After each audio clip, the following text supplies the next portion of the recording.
Patchwork Heart Ministry and Fiat Ministry Network invite you to discover your mission, a brand new in-depth monthly video series featuring engaging Catholic speakers who will challenge you to live your life abundantly.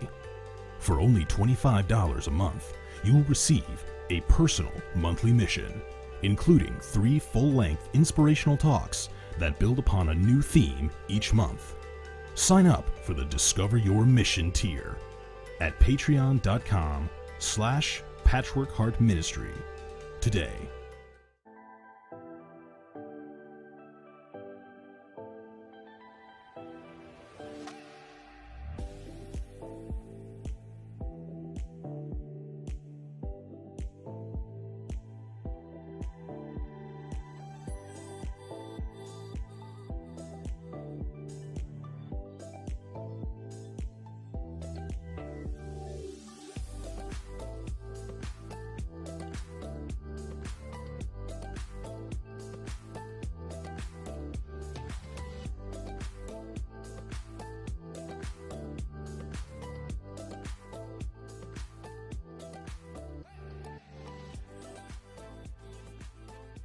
Fiat Ministry Network and Patchwork Heart Ministry present Journeys in Faith.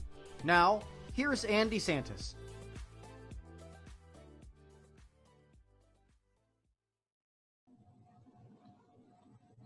Hi, welcome to Journeys in Faith. This is DeSantis. I'm here on Fiat Ministry Network. Thank you so much for joining us. And I have an amazing guest this evening. Her name is Donna Heckler. She is an author, a speaker, and an advisor. So, Donna, I want to welcome you to Journeys in Faith. Oh, Anne, thank you so much for having me. I'm really happy to be here with you tonight.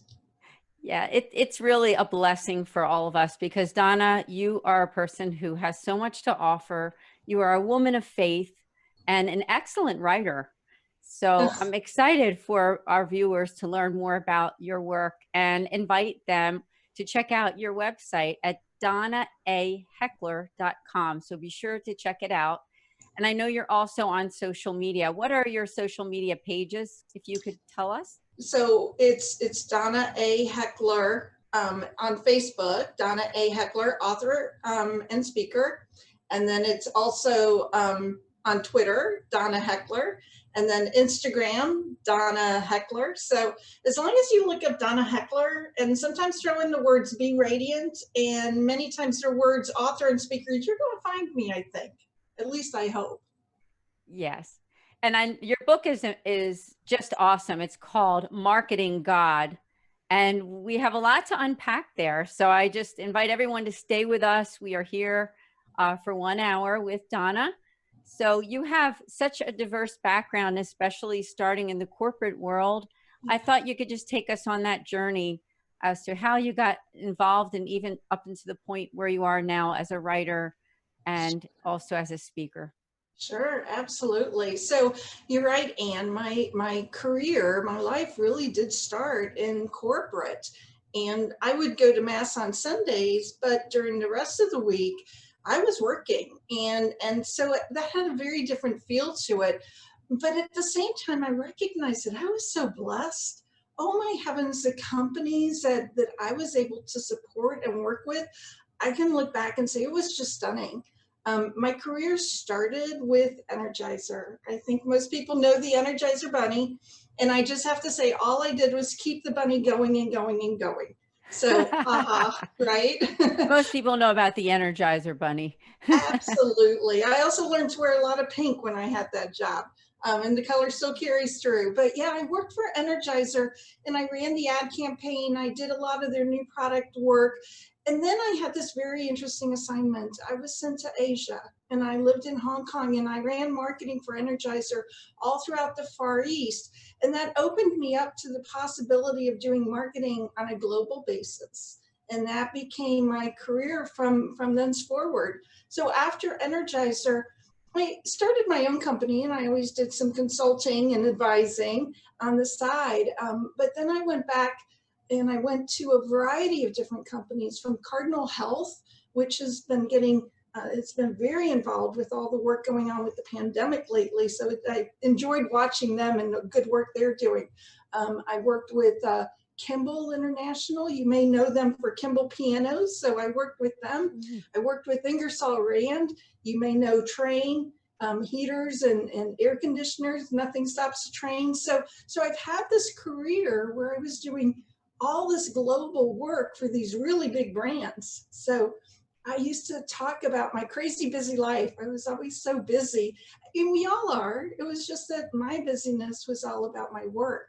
So that was sort of the corporate side. Yeah, and I can't even imagine. I know you and I have had conversations before where you told me how that lifestyle just kept you from morning until evening, just busy, busy, busy. And I know that you had a health crisis come into your life that changed things a great deal. And I wondered how much of that you'd like to share with us. Oh, sure. So I'm happy to share that part. So I did. I had this crazy busy life. I would get up early and go to meetings all day, and then I'd come back and it would be nighttime. And I used to joke after my timeouts, that's what I call them. I had these timeouts from God. And after these timeouts, I used to joke that I was living my life in the dark, because I'd get up in the dark and I'd come home in the dark, and I never sort of saw the world around me in the light of day.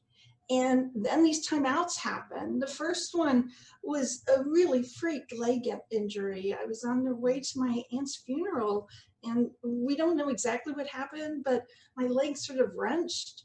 And the next thing you know, I'm on the ground, and it's taking 6 surgeries to rebuild my leg.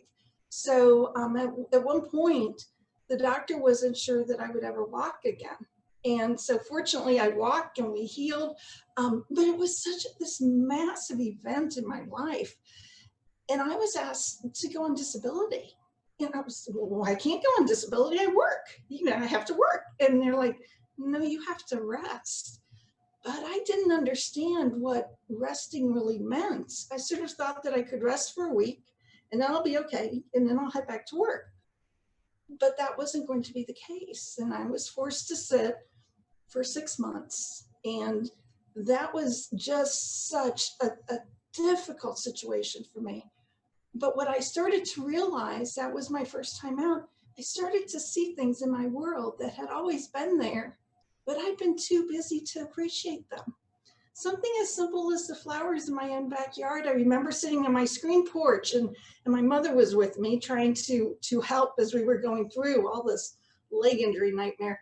When I looked at her, I said, Mom, I really have a beautiful backyard, don't I? I have beautiful flowers. And she looked at me, she goes, don't you know? Don't you know? That's literally how she said it. I was like, no, how could I know? I wasn't here. And so that time out sort of caused me to really take pause.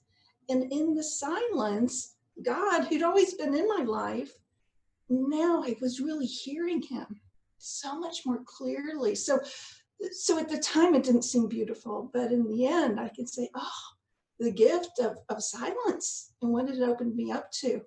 So once the leg healed, I sort of thought, okay, this is great. Now I'm good and I've learned a lot and I'll go back to work. And wouldn't you know, I get another time out. I'd only been back at work maybe for a month, and I'd been off of crutches for maybe 6 weeks or so when we just discovered stage 3 breast cancer.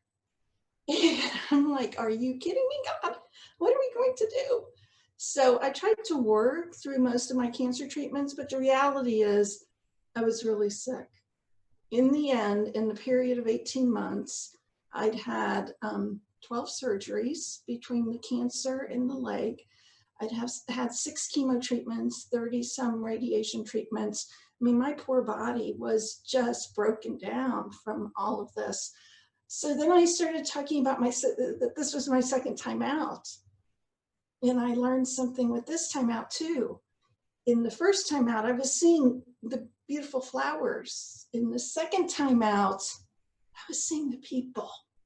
The people, they've been in my life, and the whole time they've been there. But somehow in my crazy, busy world, it was just like, oh, hi, how are you? As opposed to, really seeing them and really appreciating them and really seeing God shine through them. So that was my second time out. And once the timeouts were over, I wasn't sure what to do. I went back to work and kept working, but my cancer markers never came down. And my oncologist looked at me one day and she said, I'm not sure what's going on. I'm worried that it could be cancer, but I actually don't think so. I actually think your cancer markers are high because of stress. So I'm going to invite you to leave your global career and quit the job. Just quit all of that. And I did. And 3 months later, my cancer markers were normal and they've never been up since. So here I am. I've had this global career. I recognize how fortunate I was, but I don't know what to do. What do I do? What do I do with this? And somebody said to me, a group of sisters in St. Louis wanted to give me an award if I would tell my faith story. I was like, well, I don't talk about my faith. What do you say? I don't do that. No. And they said, but that's what you have to talk about. This is a faith award and you're a leader and we want to give it to you. I'm like, well, maybe I don't want it. I'm like, I don't talk about my faith. And later, after a lot of prayer, I said yes. And I wrote this speech that I now give all the time called, And Then God Gave Me a Timeout. And I never expected to do this. I mean, I've spoken, I've given talks my whole life. I mean, you can't run marketing globally for big companies and not stand up there and talk all the time, right? But this was different. This was different. And the reaction is different. And I know that I'm doing something that actually matters. I can use my voice and share my authentic experiences to maybe help somebody else recognize that maybe they've had a timeout or two. And what can they learn from their timeouts? How might they let God back into their life as a result of having to sit quietly with them? So what a blessing. What a blessing that God came into your life in such a greater way, although you were sick. And I'm just so happy that you're doing better and God is using you for very good work. That's for sure. And I know that our viewers and our listeners too, because we are also on a podcast, because we are also with Patchwork Heart Radio and Bill Snyder. So this is also on Patchwork Heart Radio, YouTube, and on Podbean for anyone who's listening. Hello, listeners. hello. Yes. So, from that point, Donna, maybe you can explain what happened next in your life. So here you are, you've been home for a while, you are concentrating on your writing career, speaker, and I know you say you're also an advisor, so I'd love to hear more about that too. Sure. So I didn't know what was going to happen, and I really had to learn to trust God. I had to give it to God and allow him to use me in the way he needed to use me. And I wouldn't have even known to have prayed for that if I hadn't have had these timeouts. So different doors started opening, and I realized that I just always had to say yes. I had to say yes if I thought it was a door that God was opening for me. So I said yes to giving a speech called And Then God Gave Me a Timeout. And the advising part, I started to be asked by parishes and various ministries, well, couldn't you help us with our marketing? Well, yeah, we can do that. I realized that there was a disconnect between what I understood marketing to be and what many of these organizations were thinking about. So that leads us, and I'm jumping ahead to the book. So we'll come back and go to the book in a little bit. But all these doors kept opening up, and I just kept saying yes to them. And so the next thing you know, I'm being asked to speak all over the country. And I thought, holy cow, who would want to hear this story?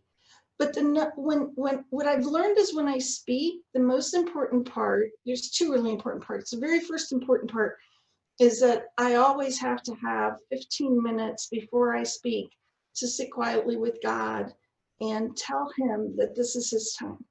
What does he need me to say? I'm not going to go up with something scripted. I'm going to say what he needs me to say. So I give it to God. And then the other most important point is when we're done speaking, people stand in line to hold my hand because they've had a timeout and they haven't known what to do with it, and they haven't known how to process it. And could we just talk about that for a minute? And that, oh, what a gift to meet these amazing people and recognize the struggles that people have gone through all the way, and their willingness to share that. So it's really been this blessing, and it's always been this opening up of different things that has allowed me to proceed to what we're doing now. I will say that one of the things that I think was so important as I went through the cancer, especially, I was so very sick. Oh my heavens. Especially with the chemo. Now, I'd already had a bunch of surgeries, so my body was just broken down to now have to start chemo. The doctors, I will say, were worried as well. So friends would come and they'd bring me lunch. And this one friend, Mary Beth, comes to bring me lunch. And she brought me soup. Everybody brought me soup. It was about the only thing I'd eat. So she brings me soup and she walks in, and I'm laying on the sofa in the family room. Usually, I would have my wig at the front door, and I would say to everybody, just come on in, or, I'll come to the door, I'd throw my wig on. But with Mary Beth, I said, just come on in. I just can't even sit up. So she comes in, she brings the soup, she takes a look at me, and she says, why don't I go get our soup ready? And from where I'm sitting, I can see through some windows, and she's in the kitchen, and she's fumbling with the top of the soup, and she's crying. But you know what struck me? She hadn't taken her purse off her shoulder. In what she was seeing, she was so overwhelmed by this experience that she didn't do something as simple as that. And somehow that really bothered me. And I watched her and I said, Donna, you have to be radiant for Mary Beth. You have to let Mary Beth know that it's going to be okay. And I wasn't saying anything that day. I just didn't even have the energy to speak. And I knew this. I'm thinking about this, right? I'm laying on the sofa going, how are we going to do that? And I thought, use your eyes. Just look at her and let her know that it's going to be okay. Let God shine through. And she came back and we tried to get me to eat some soup.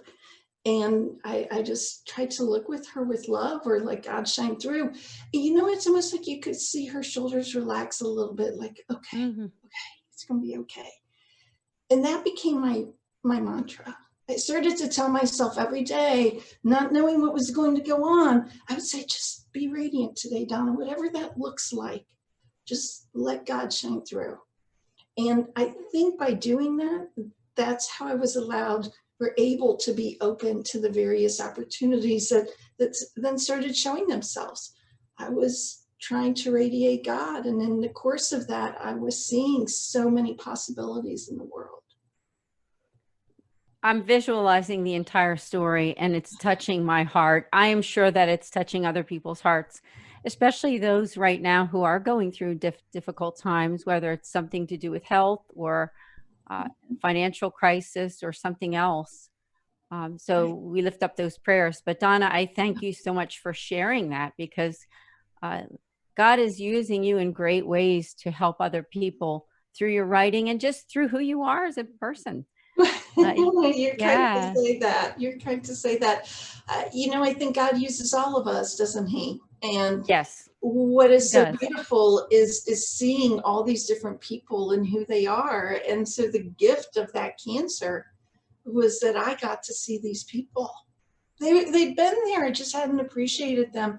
And now to be able to see and appreciate people and the various gifts. And he's using you, he's using so many of us who are out there in the world, and those who are with their families. I mean, we all have this role to play for God if we allow him to work through us. Yeah, it's key that you said allow him, because sometimes the person blocking is sometimes ourselves. I think you would probably agree with that. We block God from coming in and helping us when we're going through difficulties. We absolutely do. And honestly, I block God even when I'm going to do something cool. It's like, I somehow, like, my humanity gets in the way. And I have these arguments. At least I now know to have an argument with myself. And honestly, a great one is the book Marketing God. I did not want to write that book. Let me just tell you. I'm at mass, morning mass. I'm going to go to morning mass every day type of gal. And I'm at morning mass, and I'm probably not even quite awake yet. You know, I was there early. This is post-cancer, post-everything. I'm doing work with various faith-based entities. And I'm at mass, and I hear this thought comes to me. You should write a book called Marketing God. And I sit like, what? Who said that? You know, and my first reaction was, oh, that's a bad title. That must have been the devil. And then my brain kicked in, and my brain's like, well, wait a second. If you were any good at marketing, would the devil want you to write a book called Marketing God? I was like, oh, well, good point, brain. So then I'm thinking, then who said this? Because I didn't come up with it. And I'm like, oh, no. I know where this idea came from. Had to, come from God, but somehow that idea is being put in my head. Well, now I'm like, no way, God, don't you know how bad this title is? This title is awful. We're not going to do this. We can't write a book called Marketing God. Oh my gosh. I apologized to the priest who was saying mass because I said, I'm pretty sure you saw me doing this the whole time. I said, that was me arguing with God. So just ignore it. That was me and God going at it. And as God is apt to do, he said very quietly, we finished mass and I'm still arguing. He's letting me rant and rave. And we always say the rosary. There's a group of us at my parish, always say the rosary after morning mass. And so we're saying the rosary, and this phrase comes to me. And the phrase was, if you can help people be loyal to batteries, can't you help them be loyal to me? Okay, I can't argue with that. You're right. So that's how the book even came about. So that whole idea of how it's so hard to allow God to shine through and to give things over to God, I was living now with this book. I was terrified of this. And then I'm like, really, God, you want me to write a book called Marketing God? Everybody's going to tease me. And my last name is Heckler. This is just bad all the way around. And, but what are you going to do? So we said yes, and we worked on that book. What an amazing story. I just love it. And I love the title because it is catchy because it combines business with faith. Mm-hmm. And very rarely do you hear that in a title. So it is something that makes your mind kind of think, what does that mean exactly? Yeah. I wondered if you could share. Now, we do have to take a break in about 5 minutes, just a quick commercial break. But I wondered if you could tell our viewers and listeners, if you could give it like a tagline, what would it be? So I think the tagline is what we actually have on the front of the book. And the front of the book, we write inspired strategies for building the kingdom. And I have to tell you that was another one of my arguments with God. I was like, okay, God, if we're going to write this book, and you don't know me, any of you watching, but I sort of do talk like this with God. I'm like, okay, God, if we're going to do this, here's what we have to do, right? And I said, I think we need a tagline. I think we can't just have Marketing God. We have to put something else out there. And I was at a Bible study and I was taking lots of notes. And I went to the front of the Bible study handouts and I wrote this phrase, inspired strategies for building the kingdom, and went back and continued doing the Bible study. And I thought, wonder what I wrote on that front page. But, oh, I know what that is. And it clicked. I thought, okay, this helps us know this book is about bringing strategies that work in the corporate world to bear on ministries and parishes. There are things that I know work from having sort of been around the world doing this that I don't think those who are in ministry necessarily know about. They've not been trained in it. They've not had these experiences. And I thought, how do I just put this in a book and make it available to people so that there's some learnings that they can use that hopefully will allow them to reach more people and ultimately help people become loyal to God. That's what this is all about. Yeah, I love it. And thanks for reminding me the tagline that's right on the front cover. I should have remembered that. And I knew there was one. but the book isn't right in front of me. But that is wonderful that you put it right there on the cover so that people can be reminded of what this book is actually about. So I want to invite viewers and listeners to go on Amazon and key in Donna A Heckler, Marketing God, and please check out that book. Yeah, thank you. Absolutely. Now, we do have to take a break, but before we take that break, I just want to tell listeners and viewers about an opportunity. It is through Fiat Ministry Network and Patchwork Heart Radio. It is called Discover Your Mission. So when we take the break, there will be a commercial about this opportunity, which is for you to enhance your faith through a special subscription service. So we will be back in just a few minutes, and we'll be back with Donna Heckler.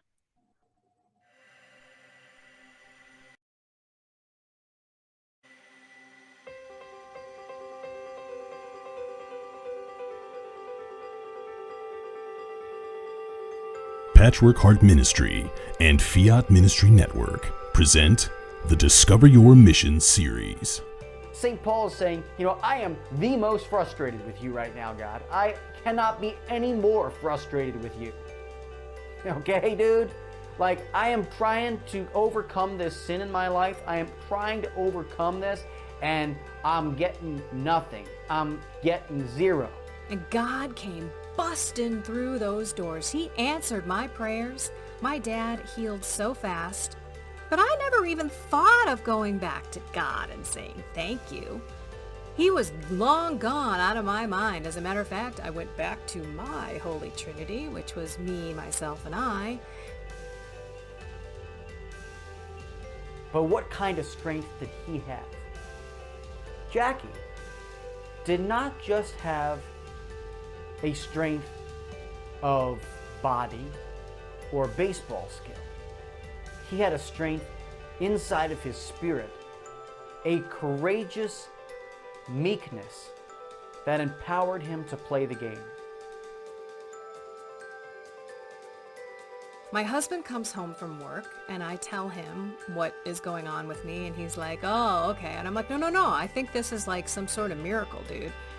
And he's like, oh, of course, but I'll believe it when I see it. Honey, you've been trying to quit, and you've been saying this and saying that, and his big line to me is, you shouldn't say things, because I never follow through on them. And so this was week after week, month after month. He is looking at me like, this is a miracle. There is no way that you, on your own, could have done this. He didn't call her a woman because it was irreverent, and he was like, woman, get the heck out of my face. It was woman, the new Eve. What do you have to do with me? It's not my time yet. You know it's not my time yet. But this is his first miracle. Why? Because Mommy asked him to. Trust him that he is going to take care of you. That's the last thing. Trust him. And that might be the hardest. That as you meet all the other things, the sacrifice, the confession, the worship, the trust might be the hardest thing. That fourth thing that I just mentioned, the trust in him might be the hardest thing.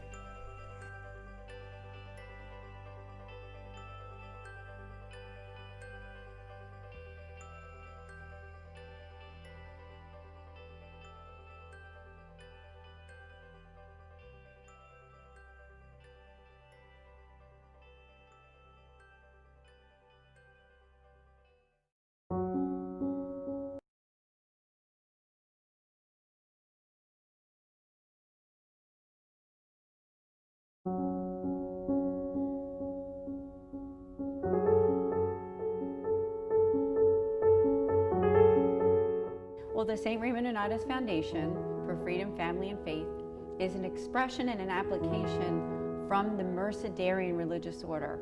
And what we do is outreach to families in crisis, and our initial mission is to families and individuals affected by divorce and separation. We're doing special outreach right now online. What we're doing is we are having these monthly online support groups for individuals who are affected by divorce and separation. The divorce group is on Tuesday nights at 8 p.m.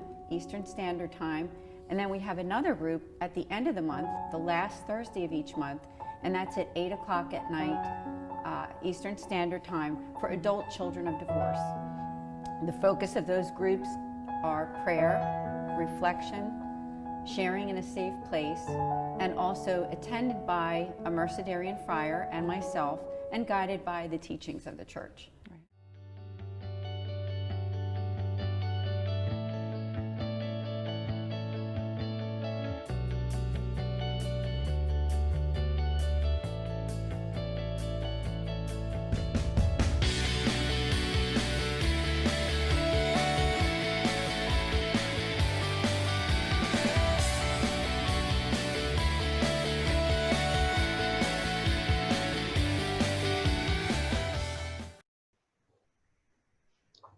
Hi, welcome back to Journeys in Faith with Ann DeSantis. Great to be here with you this evening and with my wonderful guest, Donna Heckler.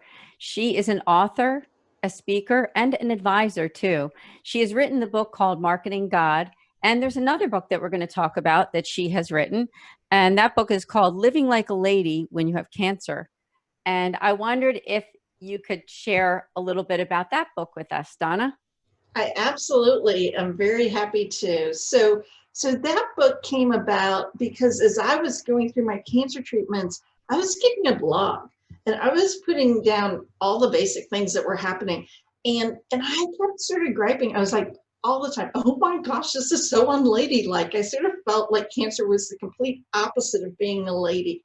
So I'm griping about these things. When people would say to me, could I share your blog with somebody because somebody else I know has cancer and they're experiencing this and I think it'll help them. And so I said, yes. And one thing led to another. And people kept saying, wish you could put this all into a book. And so I did. When I finished all my cancer treatments about a year or two later, I wrote the book, Living Like a Lady When You Have Cancer. And the book, it was a very interesting journey for me. I started, my first chapter is, you're going to lose your hair. And I did. And my last chapter is, and then your hair grows back. And I sort of wanted to bookend the book with those two elements. And then we talk in the middle of all the things that happen. So it's a very practical book. I wanted somebody to be able to read it and walk away with 2 or 3 tidbits when something happens. And some of it is basic, like what happens to your skin and it becomes really dry and what can we do? But this book was also very interesting because it was the first time that I started to talk about my faith. And I was terrified. And I know I mentioned that we wouldn't have talked about it in corporate. When I first started doing this was in the book. And I had a spiritual advisor and she said, you know, your introduction, that's not very good. You got to talk about faith. I'm like, I'm not talking about faith in this book. And she goes, well, you have to. That's how you got through your cancer. So I write one paragraph about faith in the introduction, and I will tell everybody who's listening, it's the worst paragraph I've ever written. And I edited it a bunch. It was just so hard for me. And finally, we ended up, I show it to her, she goes, well, it's passable. How's the chapter coming on faith? I said, a chapter on faith? What the heck are you talking about? She goes, you have to write an entire chapter. So we have a chapter called Being Radiant, Your Inner Beauty, and how you can allow God to shine through and how you can turn to God.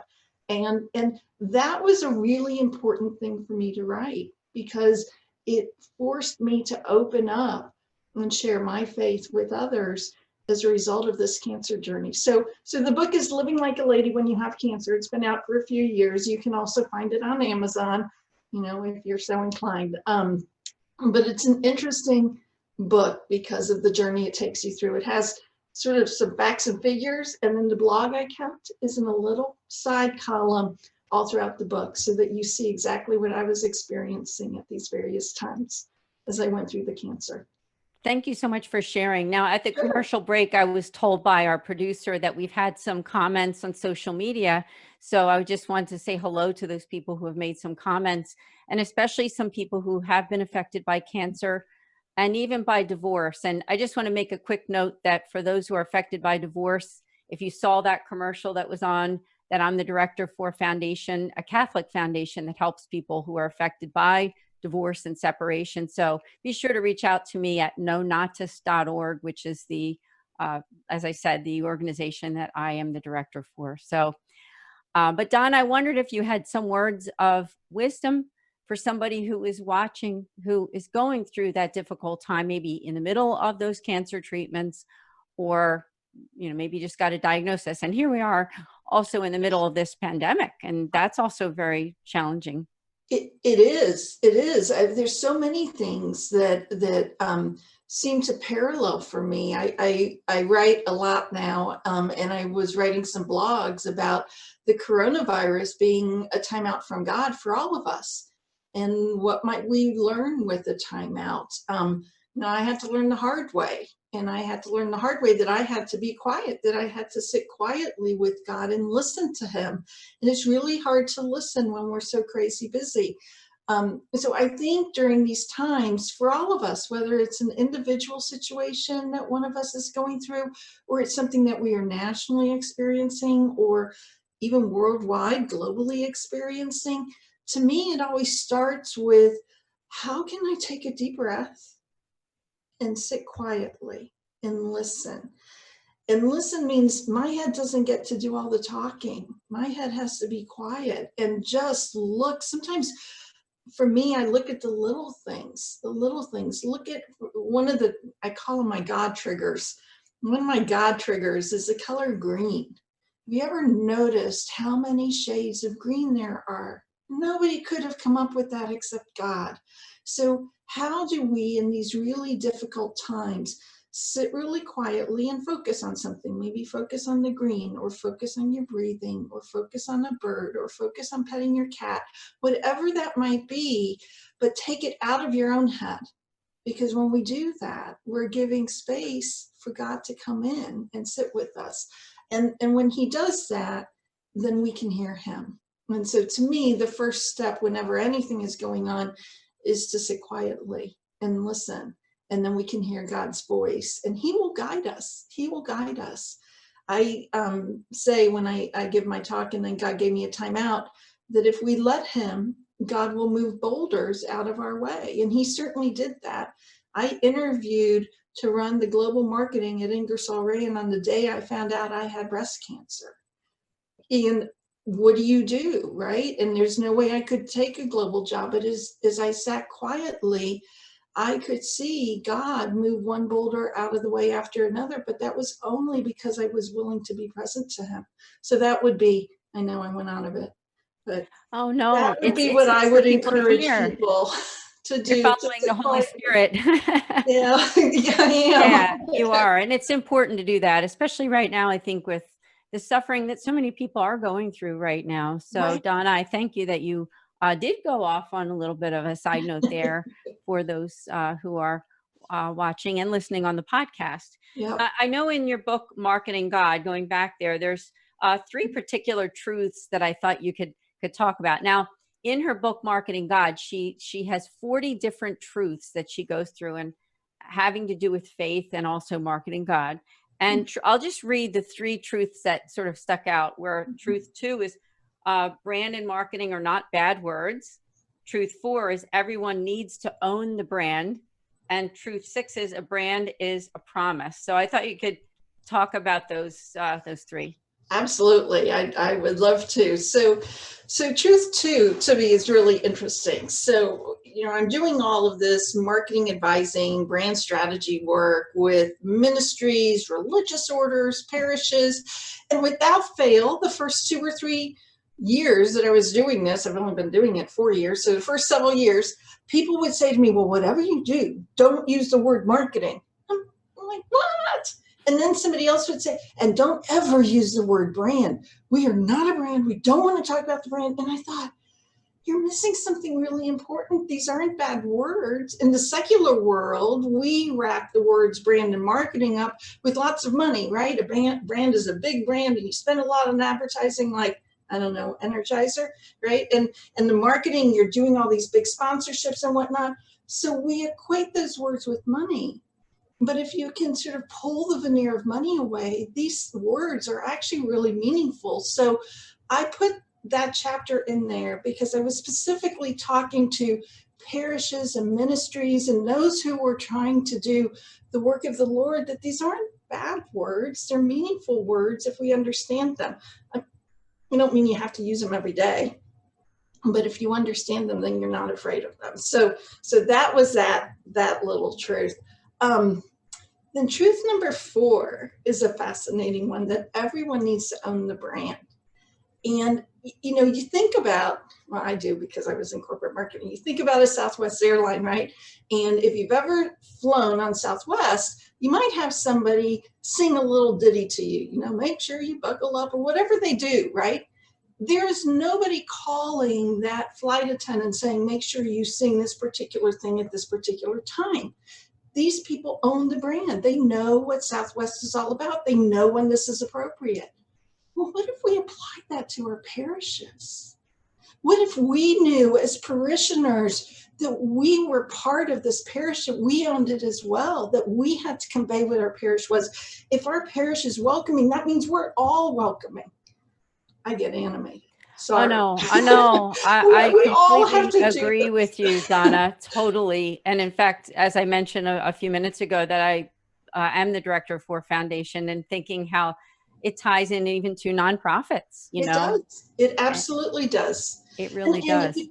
And so these are things. So my MBA was in brand marketing. And then that was my expertise all the way through global and corporate and all the way to, senior VP roles. So it's something that I've been working on all these years. Well, if you've been working in ministry, you've probably not taken the classes or had the experiences that I've had. And that's part of why I felt like this book was the right thing to do, even though I was afraid of it, was because there were experiences I could show and share, and maybe it would help everybody own their particular brand, regardless of the not-for-profit or the ministry that you're a part of.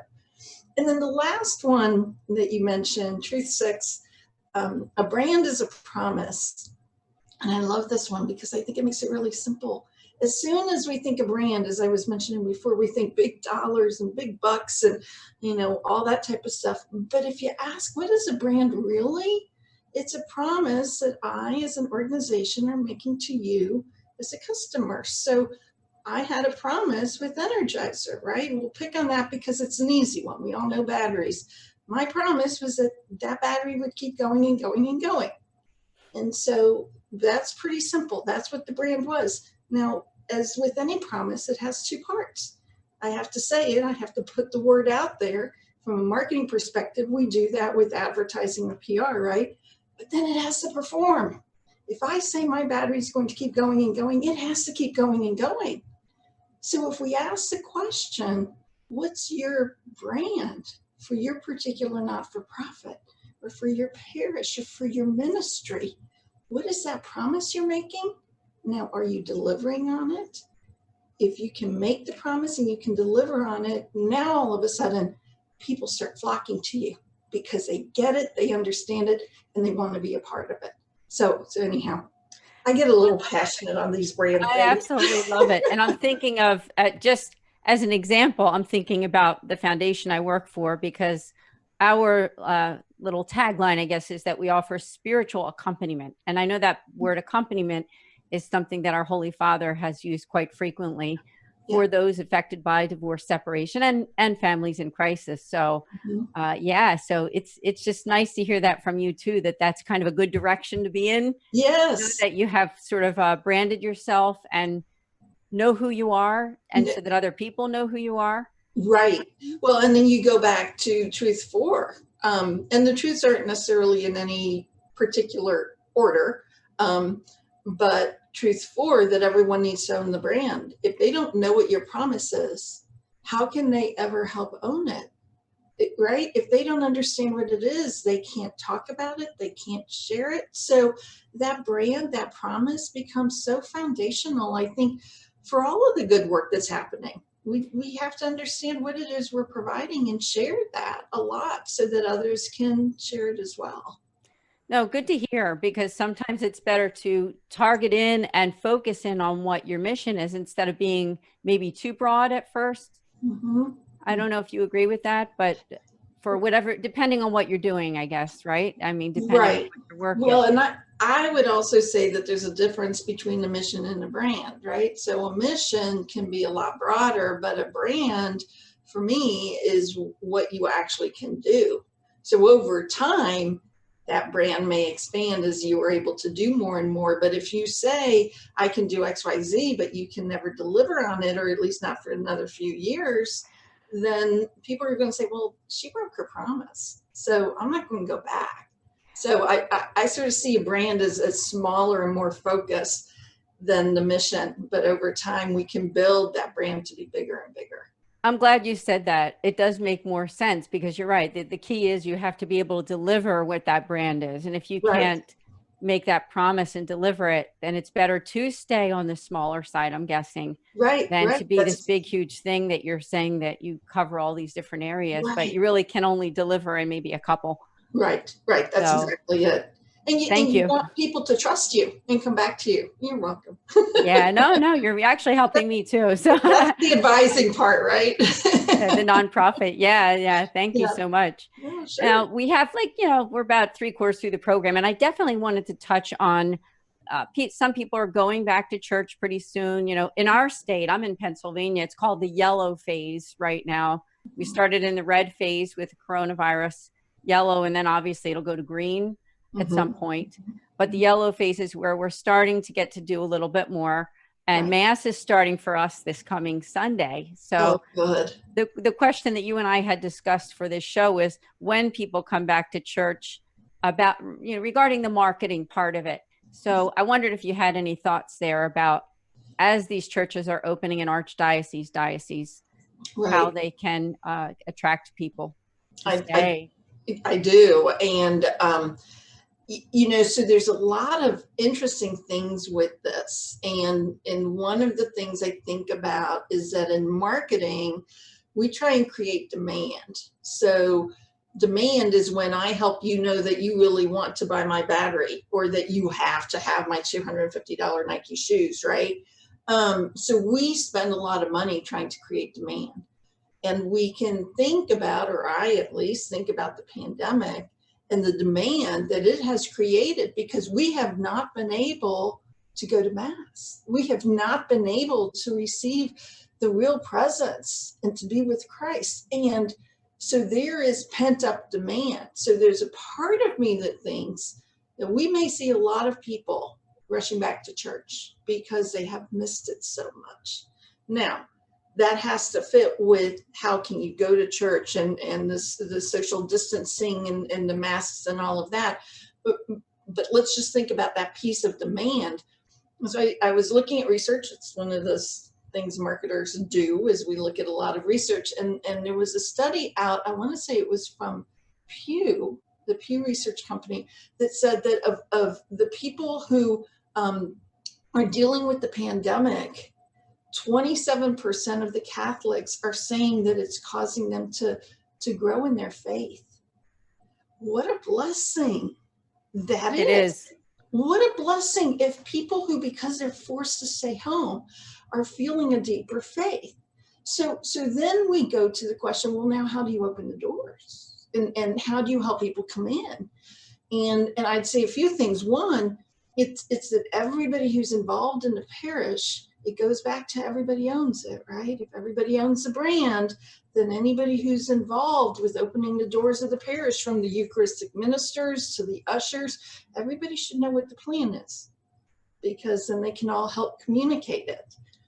The other thing to think about is you have different target audiences. You may have some people who are young and energetic and can't wait to run in the door. You may have others who maybe they have some health situation that causes them to be nervous. So as a parish, we have to think about all these people. How do we help all of them, if they are hungry, come back to Mass? And there are some who perhaps are going to continue to go to Mass online for a little bit, but what does it look like for them? When are you going to open it up for them? How are they going to feel safe coming back to Mass? Are you going to have a special Mass just for those who are a little bit nervous, where they're spread apart even more? There are different things that can be done so that everybody feels welcome. Right. So there's a lot of different things that can happen as we think about this opening up. To me, a lot of the opening up is in fact marketing, because so much of it is the communication. What are we going to say? How are we going to invite people in? How are we going to make sure they know that they're welcome and yet they're going to be safe? What's that promise of safety look like in our parish?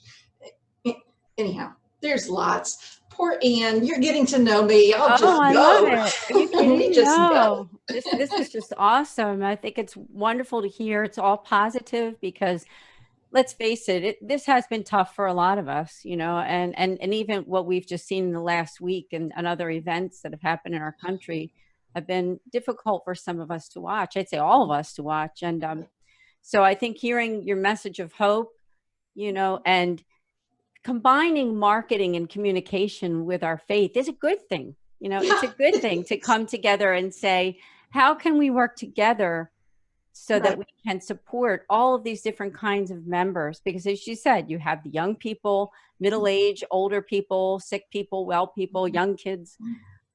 It's all different. And there's a way to reach all of them in different ways. So I think that's the way that we come together to find out how can we reach all these different audiences, right? They're audiences. Absolutely. Yeah.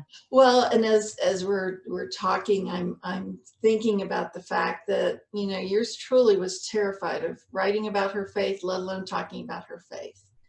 And I think I'm not alone. But one thing that the pandemic has done is it's allowed us, and well, really with everything going on, it's allowed us to start having a voice about how important our faith is. How many times now are we hearing people say, I can't wait to go back to church? From the president, all sorts of various leaders are talking about how do we open up the church. To me, it almost feels like it's safer for me to talk about faith outside of my normal group of friends. And what a blessing that is. Right? There's a safe place now to talk about faith and to talk about going to church because of what's happened. So I do see a positive in that as well. I do too. And it is exciting. Mm. And, you know, with every cross, there's a crown, right? And absolutely. I do look at it that way. And I do think that I know when I receive the Eucharist, I'll probably cry because it's been so long. And it's such a strength for all of us as Catholics when we receive the Eucharist. So it'll be a blessing. It will be. It will be. And I wondered if you had any final words. I know we do have to end in about 5 minutes or so. The way that some of the archdioceses have handled this pandemic, I would say my own archdiocese has done such a good job with the online presence and so many of these masses that they've done for all of us. Mm-hmm. And other rosaries. My archdiocese did a nightly rosary at 8:00 every single night. My family and I prayed it together. So I was thinking of that when you were talking about how families have been enriched. And we sat down every night at 8:00 and prayed, and it was just a good thing, really good thing. It's beautiful. And I think a lot of families have done that. They have sort of figured out how can they express their faith. And so I have a few different thoughts. One is that I think during this time, as we're expressing our faith with our family, we all have family members who aren't as close to the faith as we'd like them to be, right? This is a window. It's opening it up and allowing them to perhaps hear, you know, we're praying for you. And we want to come together in prayer. So there's a gift in that as well. You know, I keep going back to this idea of this time out that we've all had. And what were we able to do? Well, we were able to be quiet with families. We were able to eat dinners together. We were able to pray together. I mentioned the group that I say the rosary with every morning. You know, we started doing the rosary on Zoom every morning. And so here are 8 different people coming together and saying the rosary. What an enormous gift that was. So I do think that out of the challenges, we are going to see such a growth in faith. You mentioned what the archdiocese are doing, and I think it's been spectacular, the various churches that are online and how people are able to go to Mass with their own priest. And I will say, I both go to Mass with my own priest, and I've been checking out different churches all over the country. Yeah. I'm like, why not? I think everybody has. I want to see what they have to say and what this is like. And there's a richness in that, a deepening of faith that happens as a result of that. So I do think many of the archdioceses have been very good about getting Mass out for everybody, even if we couldn't be there in person. And that's a gift. That's a gift. It really is, Donna. Thank you so much. Now, I want to make sure that I say your website again, and also so you can tell us the social media platforms. It's DonnaAHeckler.com. Please connect with Donna. As I said, she is an author, a speaker, and also an advisor. So we're going to be ending just in a couple minutes. I wondered if you had some final thoughts for anyone, or just ways that they can connect, and be sure to tell us those social media platforms again. Oh, sure. Absolutely. So the social media platforms, I'm on Facebook, Donna A Heckler, Be Radiant, or Donna A Heckler, author, speaker. Either of those will get you there. Twitter is Donna Heckler. Instagram is Donna A Heckler, I'm pretty sure. And LinkedIn is Donna A Heckler. So with the Donna A, it's Donna, there's a small a, and then another A. So just so you know, there's 2 A's in there, with a nod to a patron saint of mine. Final last words. I think my sense is that we are all these spectacular children of God who've been given these gifts, and we each have different gifts and different things to share. And it's only when we open ourselves up and allow God to shine through us that we are able to make a difference in this world. And it might be make a difference in the world of your family, or it might be make a difference in a broader definition of it. But until we are willing to let God shine through, I think we get in our own way. And so I would invite everyone to sit quietly, to let God shine through, and to see what a difference could be made in the world when they truly serve as a light of Christ. You are awesome. And I really mean that. You have an awesome life. You've done so much to offer. I especially want to invite church leaders and people who are involved in nonprofit world, and also businesses, especially those who are involved in the Catholic faith and church world, to please contact Donna. She can do so much for your nonprofit organization or church parish mission. So I think you would be great to help them, especially at this time as we're coming out of this pandemic and the crisis that we have all been through. So Donna, thank you again for being with us. Oh, you're quite welcome. It truly was an honor and a pleasure, Anne, to be a part of your evening tonight and be on your show. God bless you. God bless. Be radiant. Thank you. I want to invite our viewers also to go to a special website, because there will be a video available with Donna and I called 5 Minutes of Faith, where Donna is going to give us some tips as we come out of this pandemic and to stay strong in your faith. So you would need to go to patreon.com/patchworkheartministry. And there you will be able to find 5 Minutes of Faith. Now, this is a subscription service, and you can learn more about it on the website. So I invite you to check that out. So to all of our viewers, we thank you so much for joining us here on Journeys in Faith with my guest, Donna Heckler, and we'll see you next time.